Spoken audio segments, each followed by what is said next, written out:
आशा के मोती चैनल में आपका स्वागत है। जानिए अपनी माता का वध क्यों किया था परशुराम ने और रहस्य।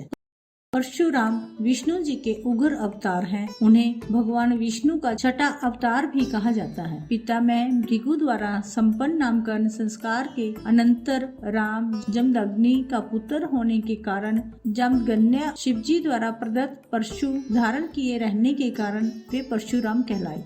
उनके पिता का नाम जमदग्नि और उनकी माता का नाम रेणुका था। परशुराम उनकी सबसे छोटी संतान थे और बहुत ही आज्ञाकारी थे। इनके 4 बड़े भाई थे।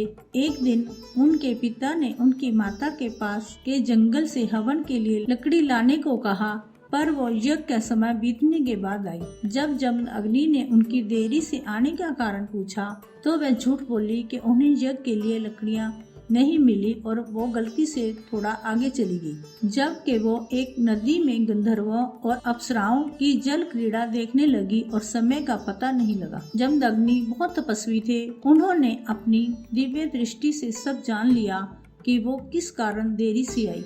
अपनी पत्नी के झूठ बोलने से वो क्रोधित हुए। उन्होंने अपने पुत्रों को बुलाया और उन्होंने बताया कि आपकी माता ने झूठ बोला है, तुम अपनी माता का सर काट दो। बाकी पुत्रों ने अपनी माता का सर नहीं काटा, पर जब परशुराम से कहा वे अपनी माता के साथ अपने भाइयों का सर भी काट दें, तो उन्होंने बिना विलम्ब किए आज्ञा का पालन किया। जमदग्नि बहुत प्रसन्न हुए और परशुराम से कहा कि पुत्र तुम कोई वरदान मांगो। तब परशुराम ने कहा कि उनकी माँ और सभी भाई जीवित हो जाएं और उनको इस बात का स्मरण न रहे कि उनका मैंने सर काटा था। जमदग्नि ने वैसा ही किया। सभी जीवित हो गए और किसी को इस बात का याद नहीं रहा। परशुराम की मातृ कुंडिया चित्तौड़गढ़ में जाकर शिव की तपस्या की, तब उनको माता की हत्या से दोष से मुक्ति मिली।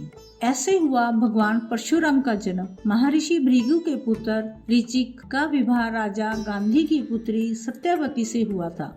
विवाह के बाद सत्यवती ने अपने ससुर महर्षि भृगु से अपनी माता के लिए पुत्र की याचना की। महर्षि भृगु ने सत्यवती को 2 फल दिए और कहा कि ऋतु स्नान के बाद तुम गुल्लर के वृक्ष का तथा तुम्हारी माता पीपल के वृक्ष का आलिंगन करने के बाद ये फल खा लेना। किंतु सत्यवती व उनकी माँ ने भूलवश इस काम में गलती कर दी। यह बात महर्षि भृगु को पता चल गई। तब उन्होंने सत्यवती से कहा कि तूने गलत वृक्ष का आलिंगन किया, इसलिए तेरा पुत्र ब्राह्मण होने पर भी क्षत्रिय गुणों वाला रहेगा। तेरी माता का पुत्र क्षत्रिय होने पर भी ब्राह्मणों की तरह आचरण करेगा। तब सत्यवती ने महर्षि भृगु से प्रार्थना की कि मेरा पुत्र क्षत्रिय गुणों वाला ना हो, भले ही मेरा पुत्र ऐसा हो। महर्षि भृगु ने कहा कि ऐसा ही होगा। कुछ समय बाद जमदग्नि मुनि ने सत्यवती के गर्भ से जन्म लिया। इनका आचरण ऋषियों के समान ही था। इनका विवाह रेणुका से हुआ। मुनि जमदग्नि के 4 पुत्र थे, उनमें से परशुराम चौथे थे। इस प्रकार एक भूल के कारण भगवान परशुराम का स्वभाव क्षत्रियों के समान था। महाभारत के युद्ध में पहले जब भगवान श्री कृष्ण संधि का प्रस्ताव लेकर धृतराष्ट्र के पास गए थे, उस समय श्री कृष्ण की बात सुनने के लिए भगवान परशुराम भी उस सभा में उपस्थित थे। परशुराम ने धृतराष्ट्र को श्री कृष्ण की बात मान लेने के लिए कहा।